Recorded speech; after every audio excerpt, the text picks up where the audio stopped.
Can I paint something on your cars for tips?" The back room of the ironworks went quiet for exactly 2 seconds, and then a dozen of Brenton's hardest men burst out laughing. She didn't flinch. She didn't step back. She just stood there in the middle of all that noise. A woman in a paint-stained canvas coat who looked like the harbor rain had followed her inside. 27 years old, thin in the way that comes from skipping meals rather than choosing to. Her auburn hair pulled back in a knot that had given up hours ago. Her knuckles laced with the pale, thin scars a lifetime of broken glass leaves behind. Her eyes were the color of ash after a fire's gone cold, gray and quiet, and they moved across that room the way a person reads a page they've read before. Nobody had invited her. Nobody there knew her name. She'd asked to paint their cars, and to men who owned armored sedans worth more than most people's houses, that was the funniest thing they'd heard all week. She waited for them to finish. She'd learned a long time ago that noise burns itself out if you let it, and when the last of them had chuckled himself quiet, she didn't argue, and she didn't beg. She simply walked to the black sedan, parked in the garage bay, unrolled a strip of dark velvet across its hood, and set a single panel of stained glass against the windshield, so the low amber light of the bar poured straight through it. Color spilled across the paint, across the chrome, across the faces of men who'd stopped laughing, because up on the mezzanine, a glass of something dark forgotten in his hand, stood the man that car belonged to. Rafael Castellano, 34 years old, the man every soul in that building answered to, black hair going silver at the temples, still as stone. He was staring at the light on his own windshield like he'd seen a ghost. Because he had. That particular way of laying color into glass, that exact hand, belonged to one man, a craftsman who died in a workshop fire by the water 19 years before, a man Raphael's own family had spent 2 decades trying not to think about. He set his drink down very slowly. Then he came down the stairs. "If this story moves you, and I think it's going to, do me a small favor before we go on. Hit that like button, share this with someone who believes the truth always finds its way home, and subscribe to the channel so you never miss a story like this one." Now let's go back to the beginning, to a long bus ride across 3 states, a father who never came home, and a girl who came looking for the truth, with nothing but her hands and her father's eyes. Raphael came down 1 step at a time, unhurried, the way a man moves when he knows the entire room will wait for him, and when his foot touched the concrete floor, the men parted on both sides like water dividing around a stone. But he did not look at them, and he did not look at her yet either. He looked at the glass. The amber light passed through it and spilled across the glossy black hood in a band of color like blood and honey mixed together. And there was something in the way those fragments of color lay beside one another, the way a thin line of lead guided the light from darkness into brightness, and then let it sink again, that made his chest tighten to a rhythm he could not name. He knew this kind of light. Not in the way one knows something learned, but in the way the body remembers before the mind can understand, like a scent from childhood suddenly rushing back inside a strange room. Somewhere far away, on some afternoon long ago, light had once fallen exactly like this, and a little boy had once stood still and watched it. He pushed that memory aside, because this was not the time, and lifted his eyes to look at her for the first time.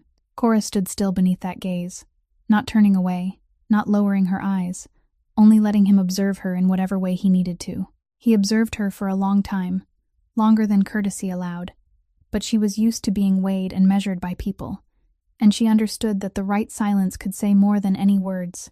At last he said that she had made this, his voice deep and flat, not a question but a fact he was placing on the table to see whether she would pick it up. She answered yes. He said no one sold that kind of glass to a woman walking in the rain. No one sold it to her, she said. She cut it. She soldered it, piece by piece. He tilted his head very slightly. Where had she learned? There was a small silence, and in that silence, something in her eyes softened, like ashes being stirred to reveal embers beneath. Her father had taught her, she said. Raphael's expression did not change, but a new stillness entered him, the stillness of someone who has just heard footsteps in a house that should have been empty.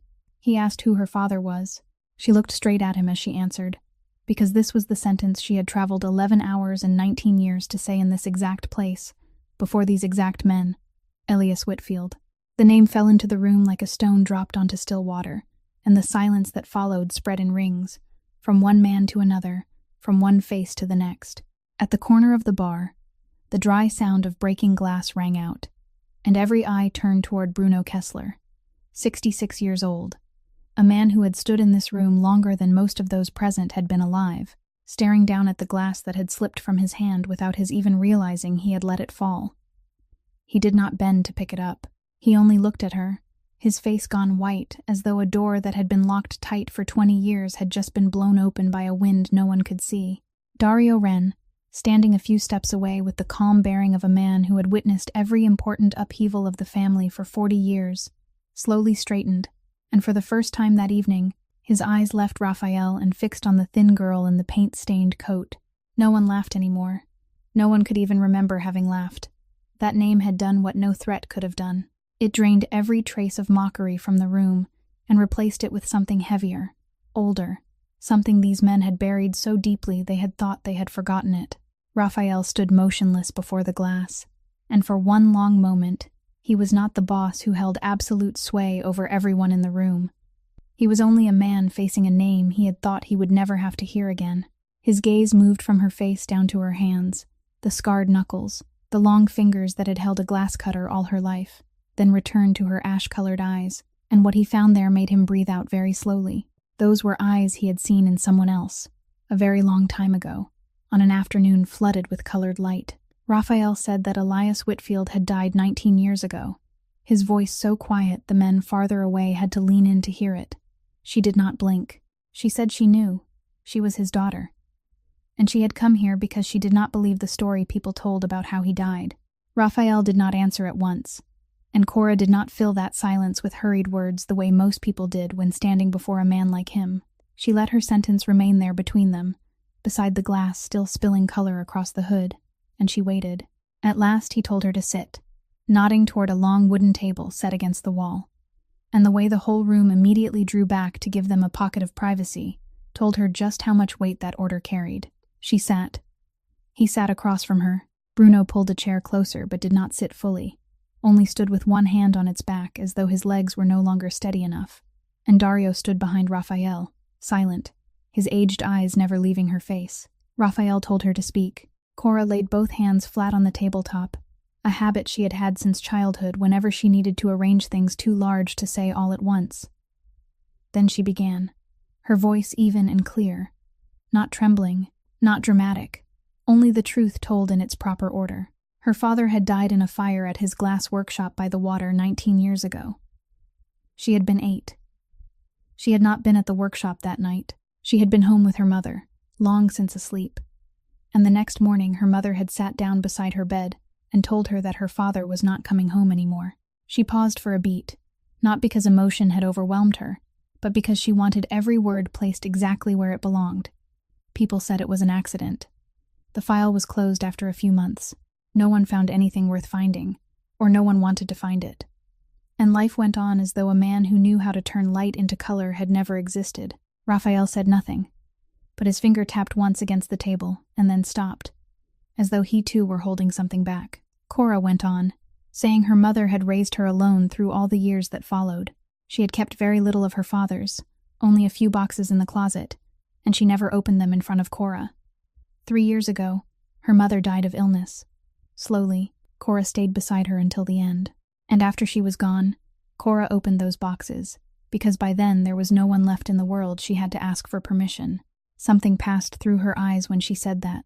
Not tears, but the quiet emptiness of someone so used to standing alone that she no longer remembered what it felt like to have someone standing beside her.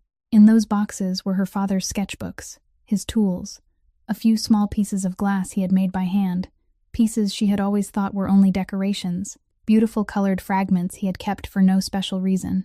She had carried them with her for the past 3 years the way people carry an old photograph, and she had spent those 3 years relearning every line of his hand from those notebooks, until her own hands knew how to do what his had once done.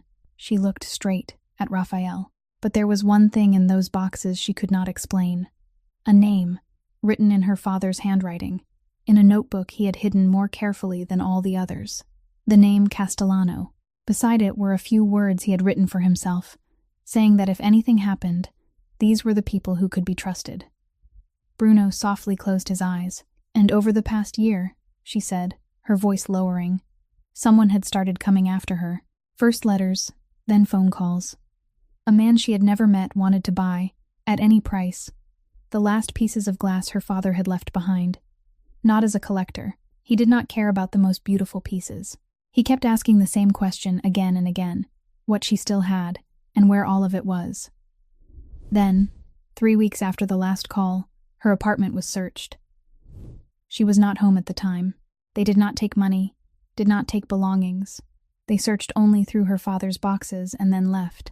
She stopped, and this time she let the silence finish the rest of the story. Her father had left their name behind as a promise that this place was safe, so when there was no one else to turn to, she had taken a bus across 3 states to come here. She had not come to ask for money. She had come to ask what they knew about the night her father did not come home, and why, 19 years later, someone was still so afraid of what his hands had once created. Raphael looked at her for a very long while, then turned to Dario, and something wordless passed between the two men who had stood beside each other through every kind of storm. When he turned back to her, his voice had changed, lower, firmer, like a door had just closed behind her, before she had even realized it. He told her she was not going anywhere tonight. She would stay here, under his protection, and tomorrow morning, she would tell him the name of the man who had called her. The next morning, before asking her anything about the name, Raphael did something Cora had expected, because she understood that men like him did not believe in words. They believed in what they could hold in their hands. He led her through a hallway at the back of the building to a room filled with things a family like this had gathered across many decades. And there, leaning against the wall, was a large antique stained glass window, one corner of it shattered into a spider web of cracks, many pieces missing, the lead lines warped by time and impact. Raphael said it had belonged to his grandmother, and that was the first time he revealed anything private, even if only in a few words. No one in this city could repair it the way he wanted. 3 people had tried. All 3 had damaged it further. He folded his arms and said that she claimed her hands knew how to do what her father's hands had done, so prove it. Cora asked nothing more.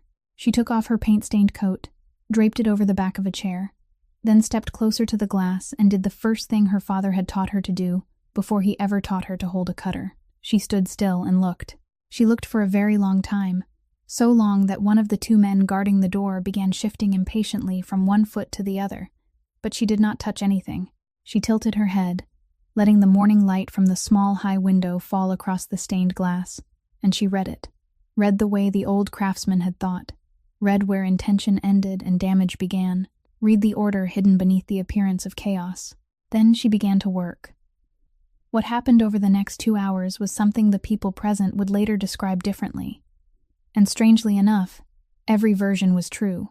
Some said she worked quickly, her hands moving among the broken shards of glass with a certainty almost ruthless, without hesitation, without trying the same thing again and again. Others said she worked slowly, standing almost motionless for whole minutes at a time, only turning a small piece of glass in her hand beneath the light, tipping it this way and that until it agreed to reveal the exact color it needed to hold. Both were true. She was quick when the work required speed, and she stood perfectly motionless when the work required stillness, and she always seemed to know exactly when each was needed, without having to think. Some said she barely looked down at her hands while soldering, as though those hands worked independently of her eyes, knowing their path from somewhere deeper than consciousness. Others swore her gaze never left the glass for even a second. Both of those things were true too. She cut new pieces to replace the missing ones, ground their edges with small, even movements, bent the warped lead strips back into shape until they embraced the glass as if they had never been broken, and the scent of rosin and hot lead spread through the room, a scent that made Bruno Kessler, standing at the threshold, breathe in and not release it right away. He had stood there the whole time without saying a word, his old hands clasped tightly behind his back. But when Cora reached the part where she had to reconnect the center of the frame, when she bent over and began guiding the light through the lead line in exactly the way that made color flow from darkness into brightness, and then sink again, Bruno turned and walked out. He went into the hallway, leaned his back against the cold wall, and stood there alone for a very long time, because he had once seen another pair of hands do that exact thing in another workshop by the water, 19 years before, and that memory came crashing down on him without warning. When he came back in, his eyes were red, but he said nothing about it. He only stepped close to Raphael, stood beside him, and said in a hoarse voice that only Raphael and Cora could hear that Elias never made only one version for important things. He always made two. One for people to look at, beautiful, meant to be hung up, meant to make everyone marvel, and another, smaller one, meant to be read. The readable one always looked like a harmless decoration, a small piece of color no one would bother noticing, something he could place directly in front of everyone without anyone realizing it was hiding something. He looked at Cora, who was bent over the stained glass, completely absorbed in her work, and his voice lowered. Elias had once told him that the most beautiful thing was always the thing people least suspected. Raphael did not take his eyes off the girl's moving hands. He said quietly that Bruno was telling him there was a readable version somewhere out there. Bruno nodded slowly. He was saying that if Elias had died because of what he knew, then he had not taken it to the grave with him. He had left it behind. And he had left it behind in the only way that someone with hands exactly like his could read. Both men turned to look at Cora, and at that very moment, she set the final piece of glass into place, stepped back, and the morning light poured through the restored window, spilling across the floor in a brilliant carpet of color as though 19 years had never passed. Raphael stepped closer to the newly restored glass, slowly, the way a person approaches something he wants to touch and fears will vanish if he does, and he bent down to look not at the colors, but at the lead lines, the seams, the places where Cora had joined the old to the new. He was not a glassworker, but he had grown up in a family that valued detail almost to the point of worship, and he knew how to look at the place where two pairs of hands met on the same work and read whether they were one. What he saw made his breath stop for half a beat. In the places where Cora had joined the old lead lines to the new, the solder was not smooth and flat the way people were taught in proper schools. She had left behind a very thin ridge, a slight curved flick at the end of each seam, almost invisible unless one knew to look for it, an extra stroke that served no technical purpose, simply the way those hands ended a movement, like the final flourish in a signature no one else could imitate. And Raphael had seen that little curved stroke before. He had seen it on his grandmother's window, on this very piece of glass, in the sections that had never broken, the sections made by the original craftsman 19 years earlier. The two curved strokes were so alike they could not be coincidence, could not be imitation, could not be something stolen by observation. They were the same hand, separated by 2 generations, the same fingerprint left in lead and light. Raphael straightened very slowly, and in that moment, something in him cracked, a small fracture running through the shell of stillness he had polished for years so no one could read him. He turned to Cora, and for the first time since she had entered this building, she saw that his face was no longer a mask. He said, his voice low and slightly hoarse, that her father had made this window. It was not a question. Cora looked at him, then at the glass, and then she understood, and in that understanding, there was both pain and a strange comfort. The little flick at the end of the lead line, she said. He called it a way for the work to know who it belonged to. He said anyone could copy a picture, but no one could copy the way your hand lets go of the work. She reached out and lightly touched one old seam, the part her father had made before she was born, and her finger stopped exactly where that curve lay. She said she had left it there without even thinking. Her hands did what his hands used to do. She could no longer control it. It belonged to her now. Bruno, standing behind them, turned his face away for the second time. And this time he did not bother to hide it. Raphael looked at her for a long time, the man whose very presence usually commanded silent obedience, now standing silent before a thin young woman who had just accidentally proven that the craftsman who had died 19 years ago was still alive in every seam she left behind. Then he turned to Dario, who had been standing still and observing from the beginning, and the two men exchanged a look Cora could not read, but she could feel its weight. Raphael turned back to her and said she would no longer stay in the guest room. She would remain in this building, under his roof, and his people would be with her every time she stepped outside. Whoever was looking for her father's glass would soon know where she was. And when he knew, Raphael wanted him to think very carefully before taking another step. He looked at the glass one last time, at the tiny curved stroke hidden in the light. She had come here to find the truth about her father, he said. She had just shown him that truth had never died. Now they were going to find the rest of it. The name was spoken the next morning in a small room above the building. A room Cora guessed was where Raphael discussed matters not meant for the ears of the crowd downstairs. There were only 4 people there. Him, Dario, Cora, and a woman in her 50s whom he introduced briefly as Nadia Frost, the woman who had overseen the family's ledgers and money flows since before many of the men sitting below had even grown up. Nadia had the eyes of someone who had spent a lifetime reading numbers other people wanted hidden, and she looked at Cora not with curiosity, but with the cool assessment of an accountant waiting for data. Raphael told her to give them the name. Cora anchored herself with that familiar childhood gesture, pressing her palms against the wood, before she said Everett Blaine.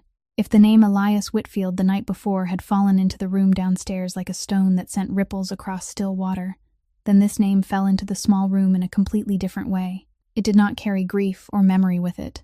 It carried a chill, the kind of cold that made Dario's brow tighten slightly and made Nadia's hand stop in midair over the stack of papers she had been turning through. Raphael's expression did not change, but something behind his eyes hardened. Nadia asked if she was certain, and her voice had changed.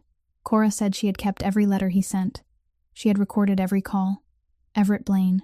He had never named himself in the first calls, but the first letter had been printed on paper bearing the name of his company, and she had looked him up. 62 years old. Real estate, construction, and now charitable foundations, with his name attached to buildings. Nadia stood without another word, crossed to an old file cabinet in the corner, and began flipping through folders with the quickness of someone who knew exactly what she was looking for. She laid a redevelopment map of the old harbor district on the table, the kind of map only people with the right connections could get before it became public news. She said she knew this name, and her finger traced a colored strip across the map, a stretch of land running along the water. For the past 6 months, his name had been appearing everywhere in planning records. There was a harbor project, a large one, a complex, a marina, expensive buildings with ocean views. It had existed on paper for nearly 2 decades, dead from lack of funding, and because a few pieces of land refused to be sold. Then last year, the city council approved it again. Suddenly, there was money. Suddenly, there was momentum. Suddenly, every remaining parcel became a problem that needed to be solved quickly. Her finger stopped at a point near the center of the strip, a small parcel lying right in the middle of everything. And this, Nadia said, her voice lowering, was where Cora's father's glass workshop had once stood. The room went still. Cora looked at that small point on the map, the patch of land where her father had once turned light into color, where he had carried her on his shoulders amid the scent of rosin and hot lead, where on some afternoon she had been too young to clearly remember, and she felt something cold crawl down her spine. She said slowly that the workshop had burned 19 years ago, right around the time the project was first drawn up on paper. Nadia nodded. 19 years ago, Everett Blaine had not yet been a man whose name appeared on buildings. He had been a rising property developer, hungry, willing to do things that later, when he was rich, he would hire other people to hide for him. A strip of harbor land could turn him from a rising man into someone no one could reach. But a strip of land had value only when it was unbroken. If even one parcel in the middle refused to move, the whole dream collapsed. Raphael spoke then, and his voice was calm in a way that was frightening. And the craftsman who held the parcel in the middle refused to sell. Cora lifted her eyes to him. Her father had loved that workshop more than anything except her mother and her. He would never have sold it, not for any price. No one in the room said aloud what everyone was thinking, because it was not proven yet, only a shape slowly emerging from the dark. Nadia folded the map, though her hands moved more slowly than when she had opened it. She said there was one more thing Cora needed to know about Blaine. Men like him never did dirty work with their own hands twice. If he had sent someone to look for her father's glass, and if that person had searched Cora's apartment, she stopped. Cora had said she was not home that night. Cora answered that she had been at work. When she got home, the kitchen window had been forced open, and her father's boxes had been turned out across the floor. They had taken nothing. They had only searched. Nadia and Raphael exchanged a look, and in that look Cora read the thing she had dimly felt for the past year, but had not dared to name. Blaine was not looking for a keepsake. He was looking for something he knew was real, something dangerous enough to be hunted after 19 years, and he still had not found it. Cora said softly, almost to herself, that he was still looking, which meant the thing he feared was still out there. Her father had hidden it well enough that after 19 years, Blaine still had not been able to touch it. The news came just as night was falling, while Cora was sitting in the small room they had given her upstairs, and it arrived in the form of a hurried knock on the door and the voice of one of Raphael's men, tense and low, telling her she should come downstairs. She went down, and she found Raphael already standing in the rear garage bay. the place where she had spread the velvet over the hood the night before, and around him was a silent circle of men, staring down at something placed directly in front of the large doors of the ironworks. It was a piece of stained glass. Not hers, not her father's, but a strange one, medium-sized, about the size of a small window frame, and it had been deliberately smashed, cracks spreading out from a single point in the center, as though someone had taken a hammer and brought it down exactly at the heart. Whoever had done it had carefully laid it back in front of the door after breaking it, arranging the shattered pieces so they still held their original shape, so that the message did not lie in careless destruction, but in cold intention. There was no note, no words. There did not need to be. For those who knew how to read, a broken pane of glass left at the door of a girl who worked with glass said enough. Raphael stood looking at it for a long time, both hands in the pockets of his coat. His face returned to the stone stillness she had seen on the first night, but this time she understood him well enough to know that stillness was not calm. It was something he put on so no one could see what was moving beneath it. Cora stood beside him and said softly that he knew she was here now. Faster than Raphael had expected, he answered, his eyes still fixed on the glass. That meant Blaine either had someone watching this place, or someone inside had told him. Neither possibility was pleasant. He turned to one of the men and gave a series of short instructions, in a voice that allowed no questions. Double the guards at every entrance. Check the list again of everyone who had come in and out of the building over the past 3 days. And no one, absolutely no one, was to leave Cora alone for even 1 minute once she stepped outside these doors. Then he bent down, picked up a broken shard of glass, turned it under the garage lights, and Cora saw his jaw tighten. He said this was a reminder. Blaine had not meant to kill anyone with it. If that had been his purpose, he would not have left it intact enough in shape for them to look at. He wanted them afraid. He wanted her to see something she loved broken and understand for herself that next time it might be different. He set the shard down, straightened, and turned to look at her with something in his eyes she had not expected. Not pity, but a quiet recognition. But he had made a mistake by doing this, Raphael said. He had just told Raphael that he was afraid. People did not threaten what they did not consider dangerous. Everett Blaine had just revealed that whatever her father had hidden was dangerous enough to make him move after 19 years. That night, Cora could not sleep. She sat on the floor of her room, the dark velvet spread out before her, and she took each small piece of her father's glass out of the folds of cloth, lining them up beneath the lamp, those colored fragments she had always thought were only decorations. She looked at them for a long time, and for the first time in 3 years, she looked at them not as keepsakes, but as a question.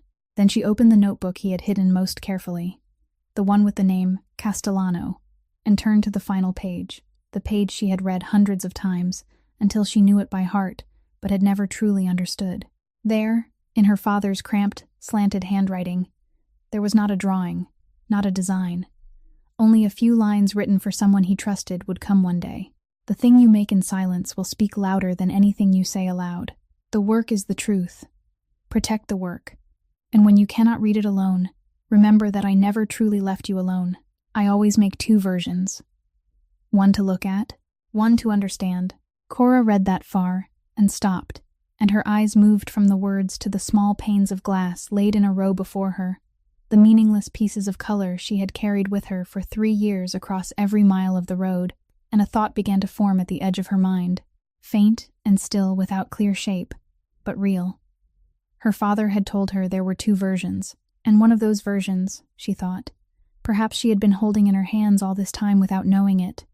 But that night, she did not understand it yet. Not yet. She only rolled up the velvet, held it against her chest as though holding something alive, and lay down listening to the footsteps of the guards echoing through the floor. And out there, somewhere in the city, a man who had waited 19 years was waiting one more night. She drifted into sleep without knowing when, and in that sleep, she returned to the place she always returned, whenever memory was allowed to lead the way, the workshop by the water, the afternoons flooded with colored light. She had been too small to remember most things clearly, only 4 or 5 years old in those fragments of memory, and they came to her not like scenes from a film, but like sensations printed into the body, the scent of rosin and lead, the sound of the glass cutter scratching out a high note and then falling silent, and above all, the light, the way afternoon light poured through the panes of glass her father hung by the window, and spilled across the cement floor in pools of color that moved slowly with the sun. She remembered sitting among those pools of color, holding out her tiny hands to catch them, watching her skin shift from red to purple to gold as she moved her fingers, and she remembered her father bending down beside her, his large hands stained at the knuckles, showing her that light had no color until it passed through something, that it was the glass itself that taught light what it could become.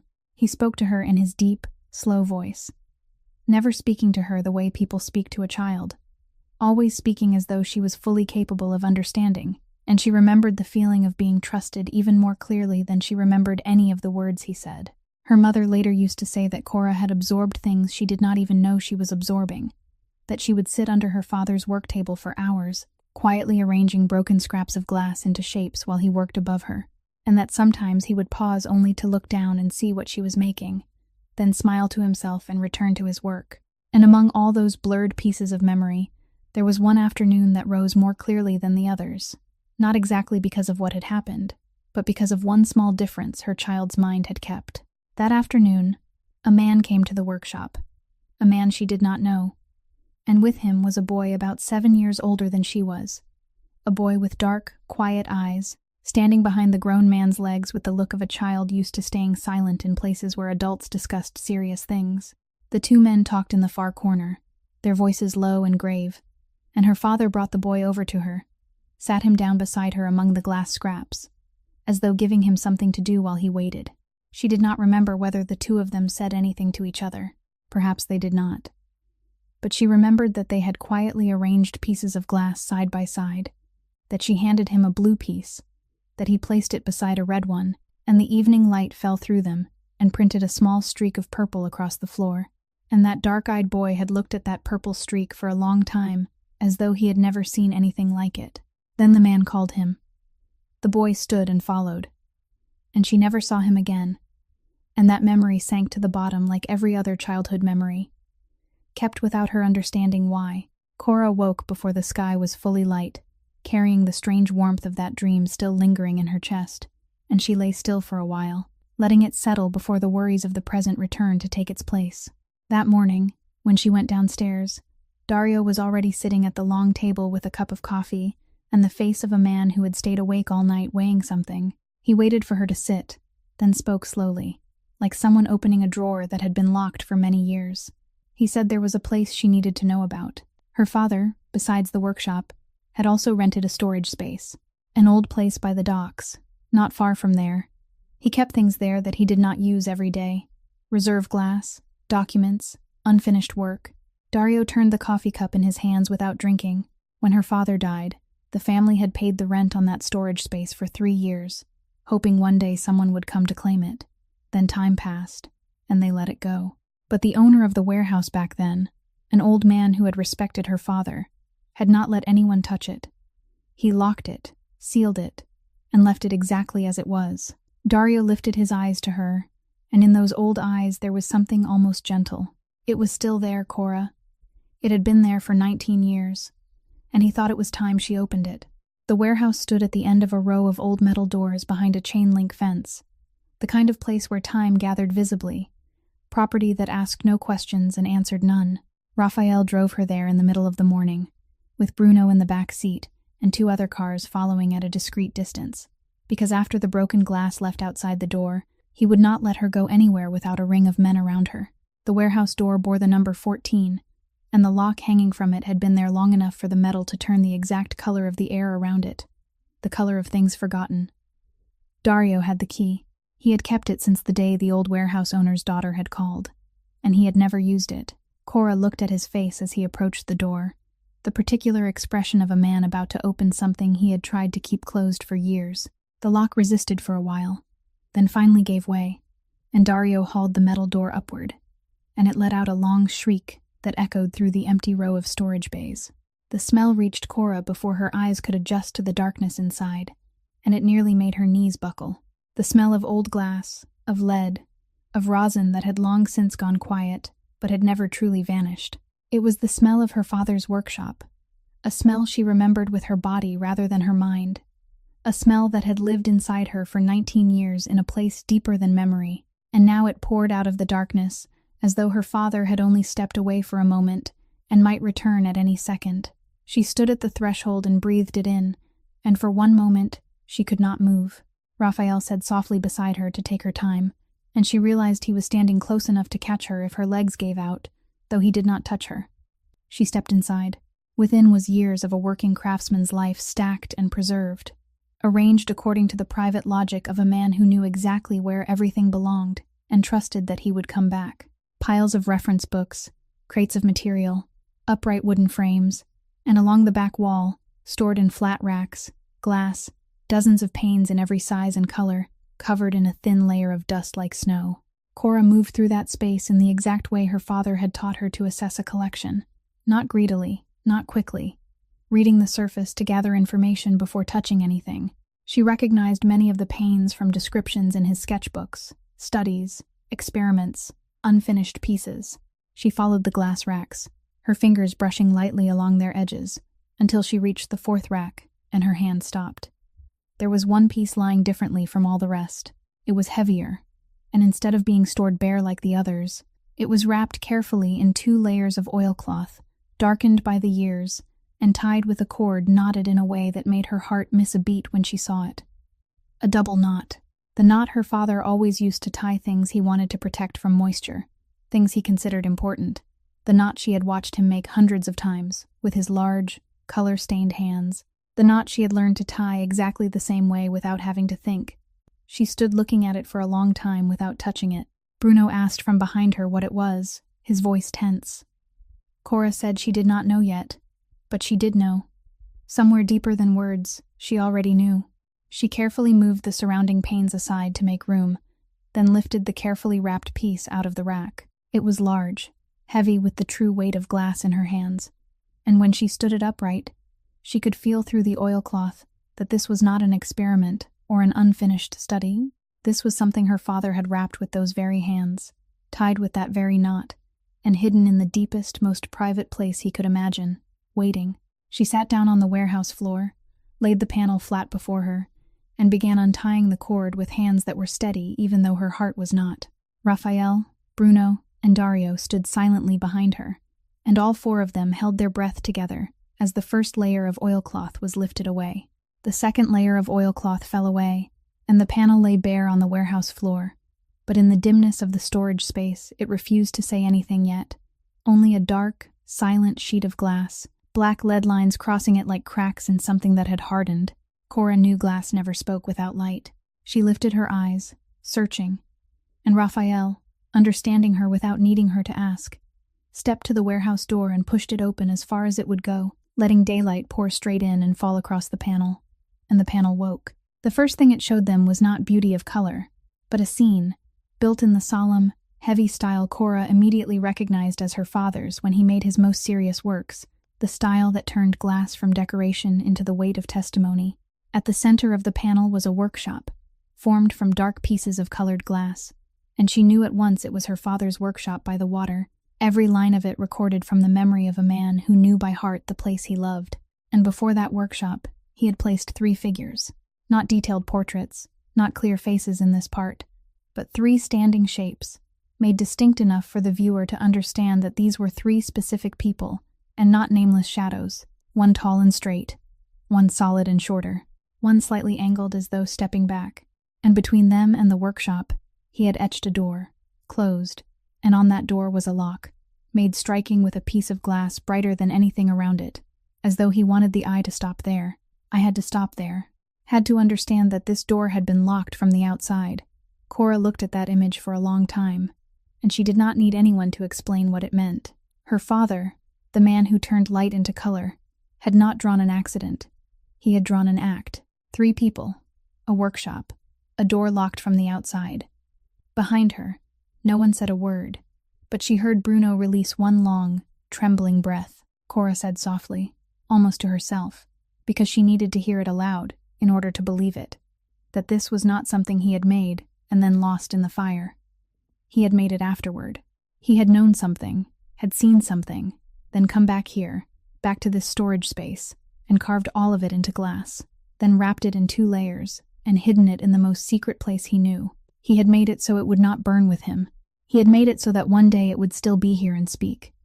Raphael crouched beside her, his eyes moving across the panel with the focus of a man used to reading what others tried to hide. He said there was more, and his finger pointed, without touching, toward the border of the panel. Cora followed, and now that she knew to look, she saw them. Along the edge, woven into decorative patterns that at first glance seemed only ornamental, were numbers. They were hidden so skillfully that an ordinary glance would see only a beautiful strip of design, but once recognized, they could not be unseen.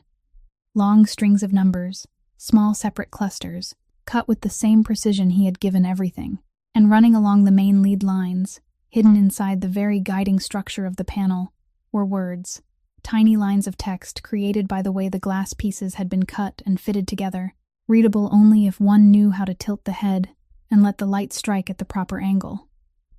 Cora bent close, tilted her head by instinct, and began to read. Then she stopped, and a cold confusion rose through her. She said she could read it, but she couldn't read it, and she heard the frustration in her own voice. The numbers here, these lines of text, they were real.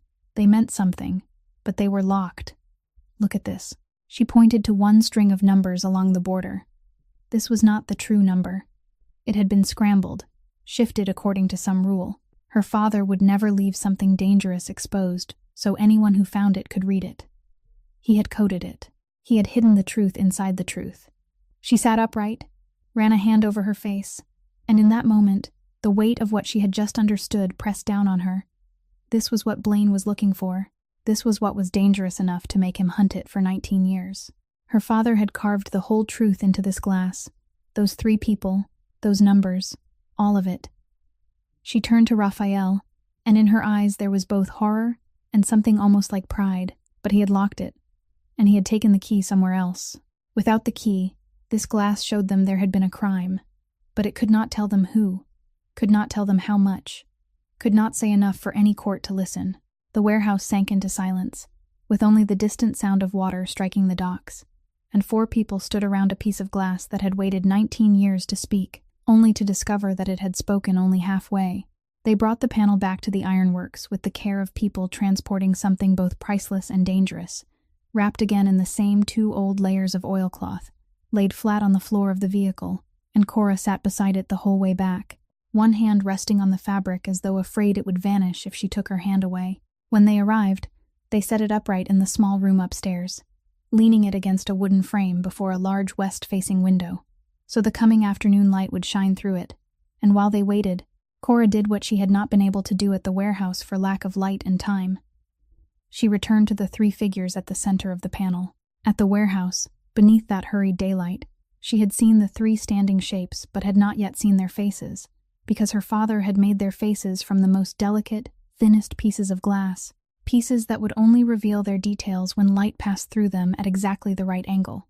Now, as the sun lowered and the afternoon light began to spill through the west-facing window, those faces slowly emerged, one line at a time, as though her father had calculated that they would only agree to appear at this particular hour of light. Cora held her breath as she watched them take shape. The first figure, tall and straight, had a face she had never seen before, a man with high cheekbones and eyes that, even through glass, carried something cold and calculating. The third figure, slightly angled as though stepping back, also bore a face unfamiliar to her, but it was the man in the middle whose face made her go still, because though he was much younger than she had imagined, though time had altered him, she still recognized him from a newspaper photograph, from a charity ceremony reported not long ago, from the header of a letter her mother had once received. She said softly that it was him, her finger stopping just short of the glass. Everett Blaine, nearly 20 years younger, but it was him. Her father had carved his face with absolute precision. She heard Dario draw in a breath behind her, and Bruno curse softly under his breath. But she did not take her eyes from the panel, because the afternoon light was still rising through it, and the final face, the face of the tall, upright man in the first position, was still slowly becoming clearer beneath the shifting light. And it was then, behind her, that she heard a sound she would remember forever, the sound of a man's breath stopping halfway. She turned. Raphael stood motionless before the panel, and his face, the face she had learned almost never revealed anything, was now ashen, as though every drop of blood had drained from it. He was not looking at Blaine. He was looking at the tall, straight man in the first position, the face that had just fully emerged in the afternoon light, and in his eyes was something Cora had never seen in him before, a quiet and complete collapse. She said his name, Raphael. He did not answer at once. When he finally spoke, his voice was no longer the voice of the boss before whom the whole building bowed, but the voice of some little boy dragged backward into something he had spent his whole life trying not to look at directly. He said that was his father, Tomas Castellano. The room went so still that Cora could almost hear the light moving, if light could make sound. She looked at the face of the man in the glass, then at Raphael, and she began to understand something she had not suspected until that moment, a black thread running beneath the entire story. Behind them, Dario said slowly, his voice heavy as stone, that for 19 years they had never spoken the name Whitfield in this building, not because they had forgotten, because they had not dared to remember. He looked at Raphael with an old pain. Tomas had been there that night. He had died only a short time afterward. In an accident none of them had ever truly believed. And all these years, they had lived with a question no one dared to ask aloud, what the man they respected, the father Raphael worshipped, had done in front of that workshop that night. Raphael was still looking at his father's face in the glass, and when he spoke, his voice was hoarse. He told Cora that her father had carved his father's face into the same glass as Everett Blaine, the same scene, the same locked door. He turned to her, and in his eyes now was the terror of a man about to face the thing he feared most. She had come here looking for the truth about her father. It seemed it was also the truth about his, and he was not sure he was ready to know it. Raphael spent that entire night alone with the panel, and no one in the building dared disturb him, because everyone understood that a man facing his father's face in a scene like that needed to be left alone with his own ghosts. But by morning, when Cora came downstairs, she saw that he had returned, not like a man who had slept, but like a man who had walked through a long night and come out on the other side of it with a decision. He told her without circling around it that they could not read this thing on their own. She was her father's daughter, and she could read the technique, but neither she nor he was someone a court would trust. He knew someone who could help, someone he trusted, and more importantly, someone even men like Blaine could not accuse of bias. That man arrived the following afternoon, and his name was Gerald Ashford. He was in his 60s, neat and precise, wearing a dark suit that looked deliberately out of place in this building, with silver-framed glasses and the careful eyes of a man who had spent his life reading everything, including people, before saying anything at all. Cora learned that he had once been a federal prosecutor, that he had retired from that work, but had never retired from the instinct to turn over every stone and see what lay beneath it. Raphael introduced them briefly, then stepped back so Ashford could work, and the first thing the lawyer did was stand before the panel for a very long time without speaking, only looking, exactly the way Cora had looked at Raphael's grandmother's window, and she understood at once that this was a man who knew how to read before he judged. He had not come alone.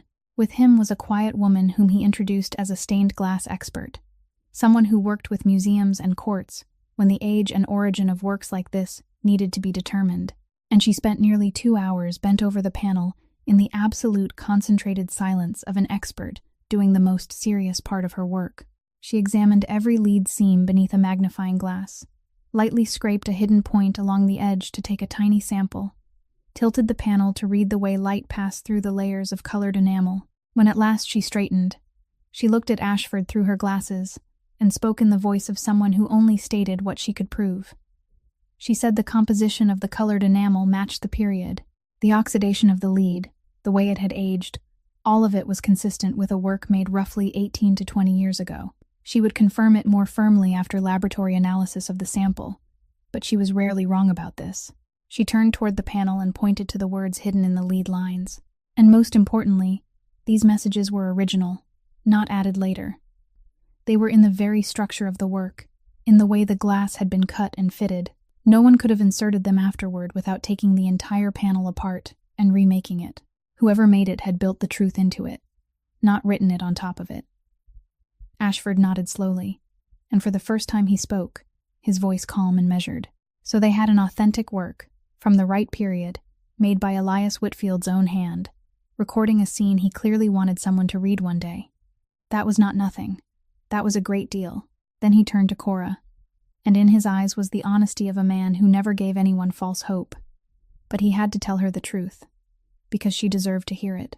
A scene, no matter how precisely rendered, could still be called an artist's imagination by Blaine's lawyers. 3 figures could be called fiction, a locked door could be called metaphor. As long as those numbers remained encoded, as long as they could not read exactly what they said, which accounts, which dates, which amounts of money, all they had was a beautiful and deeply suggestive work of art. He removed his glasses, cleaned them, and looked at her without blinking. Suggestion did not convict anyone. They needed the key to unlock those numbers. Without it, Everett Blaine would stand in court and smile. Cora looked at the panel, at the locked strings of numbers running along the border, the numbers her father had deliberately scrambled so no accidental reader could understand them, and she felt that need pierce her like a needle. Somewhere, her father had hidden a key, and she had to find it. Ashford was not the kind of man who sat around waiting for a key to fall from the sky, and as soon as he left the building that evening, he began following the threads. A retired prosecutor still knew how to follow, and one of the first threads he pulled led to a name he read to Raphael over the phone the next morning. Walt Brennan, a retired fire department investigator, a man who had been present during the investigation into the glass workshop fire 19 years earlier, and who, according to an old colleague Ashford still kept in touch with, had never believed in the way that file had been closed. He drove 4 hours to come, a man in his 60s with shoulders already slightly stooped and the large hands of someone who had worked with them all his life. And when he entered the room where they were waiting for him, he brought with him an old cardboard box worn at the edges, which he set on the table with the care of a man putting down something he had carried on his back for far too long. Brennan said he had kept it in his garage for 19 years, and his voice was the voice of a man finally allowed to set a burden down. When a case closed in a way that left your gut uneasy, you kept a copy of your own. He had done that.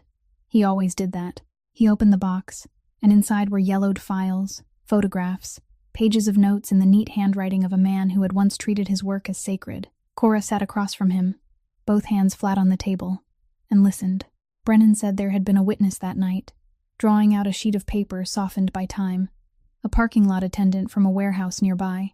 He had told Brennan that he saw the fire break out, and not long before that, he had seen a car parked outside the workshop, a dark, expensive car that did not belong in that neighborhood. He had seen several people going in and out, then the car left very quickly, before anyone had even called the fire department. Brennan placed the paper on the table. That statement had been in his initial report, and then, when the official file was closed, it was no longer there. Someone had removed it, not lost it, not misplaced it, removed it deliberately from the version of the file the public could see. The room went still. Raphael, leaning against the wall with his arms folded, shifted slightly forward. He said Brennan had kept his own copy. Brennan nodded and said he had kept his own copy. He always kept his own copy, and he had kept this too. He pulled out another page, with a string of characters written quickly in his hand. The parking lot attendant had not been able to read the full license plate, because it had been dark and the car had moved fast. But he remembered part of it, and he remembered the make of the car. Brennan had written it down. All these years, he had had no way to trace it. He was only an old, retired man with a box in his garage. But Raphael and Ashford did. He lifted his eyes to Raphael and Ashford.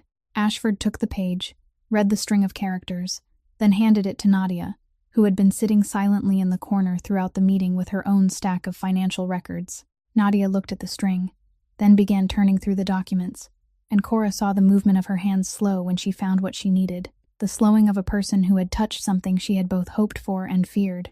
Nadia finally said this partial plate and this model of car matched a vehicle once registered under the name of a company, not Everett Blaine's company. A shell company, a name on paper with no assets, no real activity, existing only to hold title to a few things people did not want connected to them directly. She looked up, but when she traced who controlled that company at the time, the path led back to one place, to Everett Blaine. No one said anything for a long while.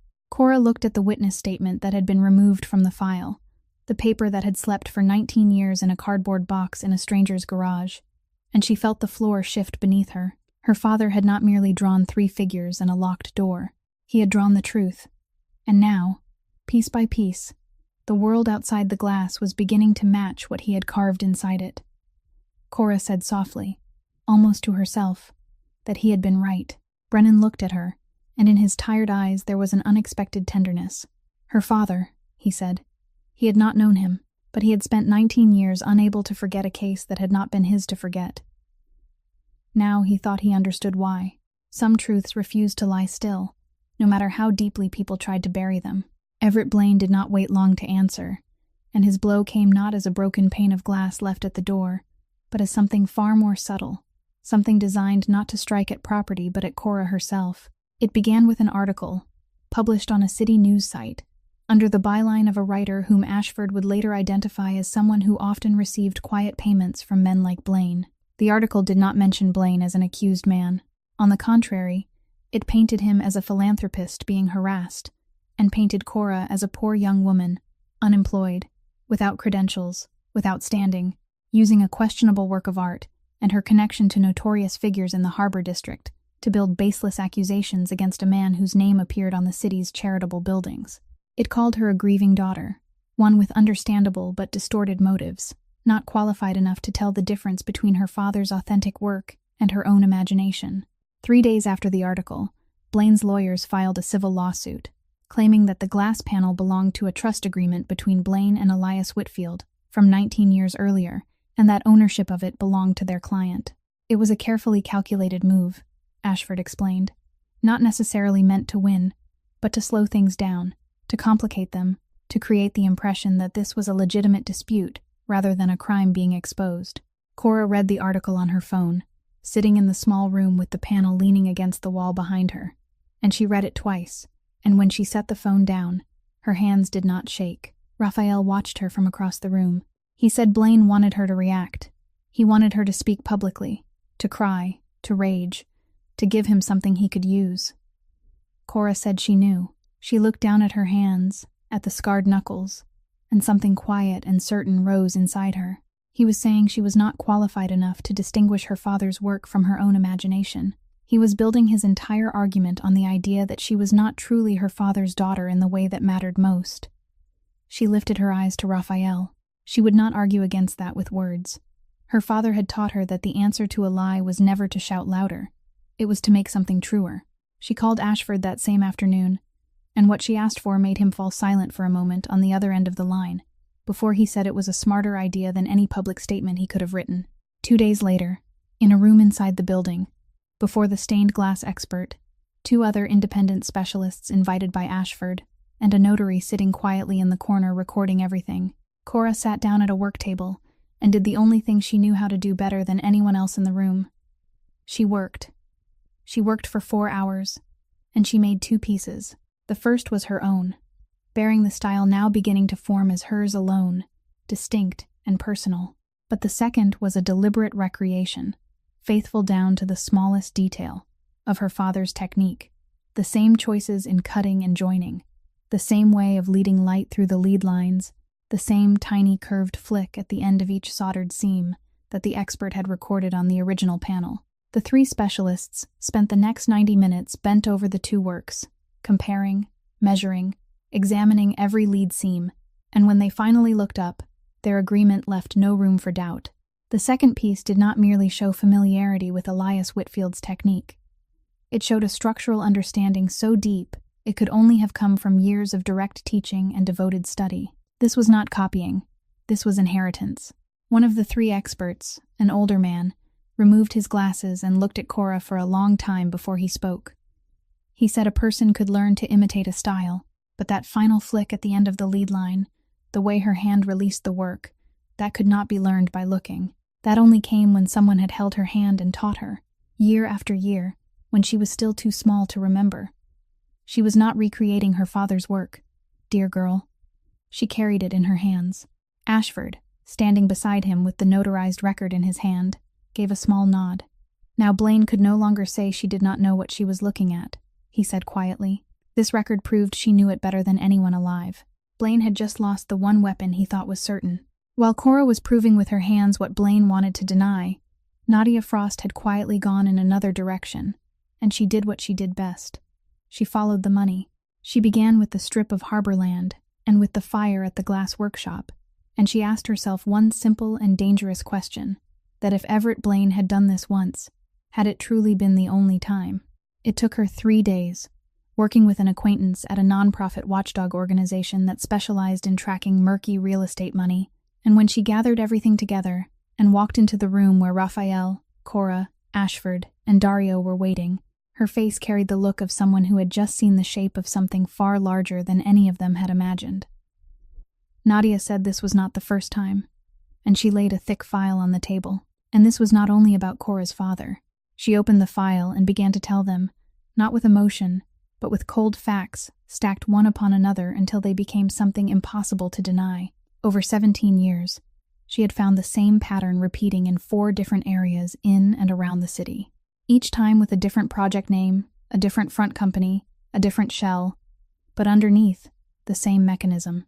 Her finger moved from page to page. A piece of land someone wanted to gather into one large block for development. One parcel, or a few parcels in the middle, owned by people who refused to sell. Usually working families, craftsmen, small shop owners, people for whom that land was their whole life and not a number on a balance sheet. Then, in a strangely convenient way, disaster struck those stubborn parcels. A fire, a flood, an incident that left the owners exhausted, frightened, or simply with nothing left to hold on to.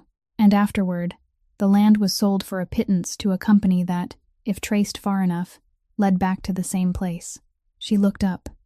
To Everett Blaine. The room went still. Cora looked at the file, and she realized that her father's story, the night she had always believed was her family's private tragedy, was only one piece in a pattern far larger and far more merciless. She asked softly how many families.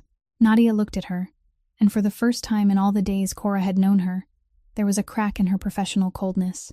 In just the 4 districts she had been able to trace, and she believed there were more, dozens of families, people who had lost homes, shops, workshops.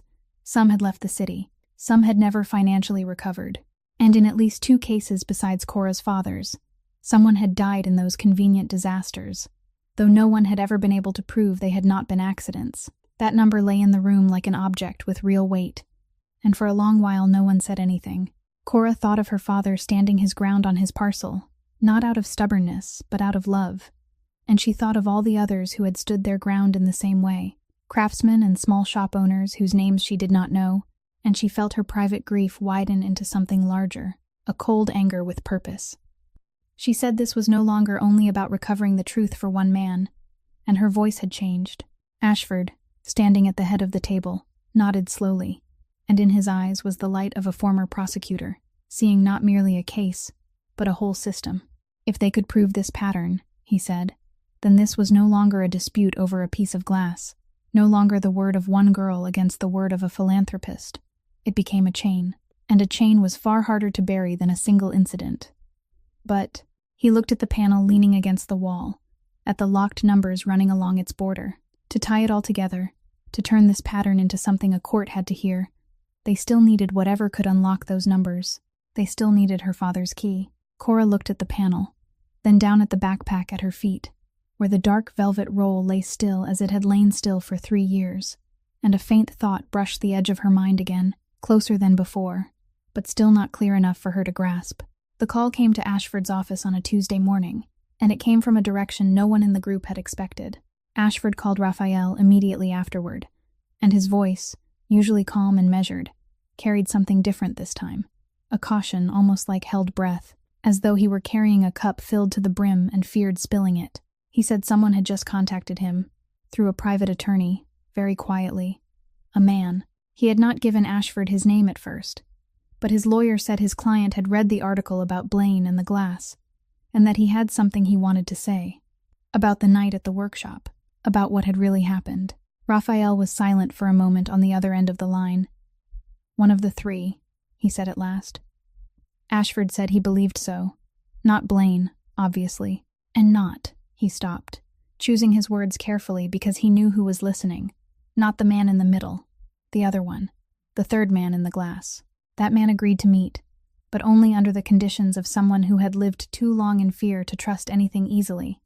A neutral location, attorneys from both sides present, a preliminary conversation to establish the scope before anything was officially recorded. And when Ashford finally received the name to pass along to them, he read it over the phone slowly, Theodore Vance.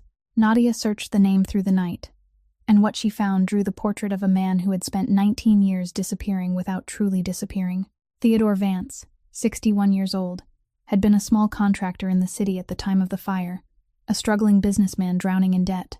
Then, shortly after that period, he quietly left, changed where he lived, used a slightly different name in another state, and for 19 years he did nothing large enough to draw attention, committed no crime, caused no trouble, simply existed in a small and careful way, like a man carrying something too heavy to put down and too heavy to carry forever. When Nadia finished telling them, Cora said that he had not run because he was afraid of the law, and she stared into the distance as though trying to imagine a man she had never met. If he had only feared the law, he would have lived differently. He had run because of what he knew. He had held it for 19 years. Raphael looked at her and said she felt sorry for him. Cora was silent for a while before she answered. She did not know what she felt toward him. She said honestly. He had been there the night her father did not come home. He was one of the shadows in the glass. Part of her wanted to hate him, but another part. She stopped. A man willing to step out of 19 years of hiding, to accept every consequence, just so he could finally tell the truth, was not a man who had gone numb. He was a man whose own secret had eaten him from the inside until he would rather collapse than keep silent. As they prepared for the meeting, Ashford warned them not to expect too much, and not to underestimate it either. A witness like this, he said, if his testimony was true, and if it matched what the Glass and Brennan's records had already shown them, meant this was no longer only a civil dispute over ownership of a glass panel. This was what turned the entire matter into a criminal case. This was the living testimony of a man who had been there. He looked around the room, stopping at Cora. But a man who had been afraid for 19 years was a fragile man. If they pressed too hard, he could close up and vanish again. They needed to let him speak in his own way, at his own pace. Cora nodded, and inside her, beneath the cold anger she carried toward Blaine, something gentler stirred. Not forgiveness. She did not know whether she would ever be capable of that, but an almost painful curiosity to look into the face of a man who had carried a piece of her father all those years. The meeting took place one afternoon in a neutral conference room in a small city halfway between everywhere, neutral ground in the most literal sense, and Theodore Vance arrived a few minutes before them, already sitting at the end of the table when Cora, Raphael, and Ashford walked in. He was thin, his hair almost entirely gray, with the withdrawn posture of a man used to making himself as small as possible, and when he lifted his eyes to look at Cora, something in them broke open, a painful recognition. He said she had his eyes, and those were the first words he spoke, before even a greeting. He had seen the glass in the photograph his lawyer had shown him. Elias had carved his face into it. After 19 years, he had still captured every line of his face, without missing by so much as a hair. His voice trembled, then tried to steady itself. Elias had always been that precise. Even when he had only a few minutes, he could look at a person and remember them whole. Cora sat down across from him, her hands resting quietly on the surface in her usual quiet discipline, and said nothing, only let him speak, exactly as Ashford had told her to do. And Vance spoke, slowly at first, then with growing urgency, like something compressed under pressure for too long, finally finding a way out. He said he owed Blaine money, a great deal of money. His business was dying, and Blaine was the only man willing to lend to him when no one else would. But men like Blaine gave nothing for free. One day, Blaine called him in and said it was time for him to repay the debt, not with money, but with a task. Blaine said there was a stubborn craftsman refusing to sell a piece of land he needed, and that the craftsman had to be taught that stubbornness had a price. Blaine told him the job was simple. Just frighten him. Just scare him enough to make him sell. Vance stopped, his hands clasped together on the table until his knuckles went white. That night, 3 of them went to the workshop. He was told to watch the door, to keep Elias inside while the others spoke to him, frightened him. Just scare him. That was the word Blaine had used. Vance had believed that word because he needed to believe it. He had locked that door because he told himself there was nothing so terrible about locking a door, that in a little while he would open it again and it would all be over. His voice broke, but scare had not meant what he thought it meant. By the time he understood what was really happening, it was too late to make it different, and he had been too afraid to confess and too involved to walk away. The room went still, and Cora sat very quietly, keeping her face calm, though everything inside her was swaying, because she understood he was trying to say what he could not bring himself to say directly, and she did not force him to make it clearer, because some truths did not need to be drawn in detail to be heavy enough. But then Vance lifted his head, and he said something no one in the room had expected, something that made Raphael, standing silently by the wall, suddenly go rigid. Vance said there was one thing that had haunted him for 19 years, and he thought they needed to know it, especially because he knew who they were. He looked straight at Raphael. That night, while they were there, a fourth man unexpectedly intercepted them. Not part of the plan. A Castellano man, a tall, commanding man who arrived and saw what was happening, and he became angry in a way that made all three of them shrink back. He argued fiercely with Blaine's man. He said this was not the agreement, that this had gone too far, that he would not let it happen. Vance swallowed hard. He tried to stop them. He truly tried.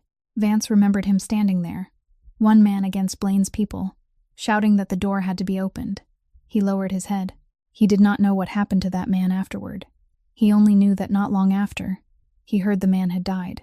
An accident, people said. But Vance had never believed it was an accident. The only man that night who had tried to do the right thing, and he was the next one gone. Raphael stood motionless, and Cora saw on his face the impact of 19 years of suspicion being overturned in only a few sentences. And in that silence, an entire burden of guilt carried by a whole family began to crack apart, revealing something underneath, something closer to light. On the night before the hearing, Cora did not sleep, and she did not try to sleep. She sat on the floor of the small room, the dark velvet spread before her as it had been on so many nights, and she took each small piece of her father's glass from the cloth, lining them up beneath the lamp. She had done this hundreds of times over the past 3 years, like a ritual, like a way of being near him, and she did it again tonight not because she expected to find anything, but because her hands needed something to do while her mind spun with what Vance had said, with Raphael's face, when he heard that his father had been the only man who tried to do the right thing. The small panes of glass lay there beneath the lamp, beautiful and silent fragments of color, and she looked at them for a long time. And once again that faint thought touched the edge of her mind, closer than ever, that her father had said he always made 2 versions, one to look at, one to understand. But that night she was too tired, too heavy-hearted, and the thought slipped away again before she could grasp it, and she rolled the velvet up, held it against her chest, and waited for morning. The preliminary hearing took place on a Thursday morning, and the lawyer Blaine had hired turned out to be a name that made even Ashford fall briefly silent when he heard it. A courtroom star, a man who had won cases that had seemed impossible to win, a man with a gift for turning complexity into doubt, and doubt into an escape route for his client. And he was very good. Cora sat beside Ashford and watched him work, and she understood at once that she was facing something entirely different. He did not deny that the glass was real. On the contrary, he embraced that truth and turned it into his own weapon. He told the judge, in a voice so warm and reasonable it was infuriating, that no one in that room doubted Elias Whitfield had been a talented artist. No one doubted he had made this beautiful piece of glass. What they questioned was the meaning the opposing side was trying to assign to it.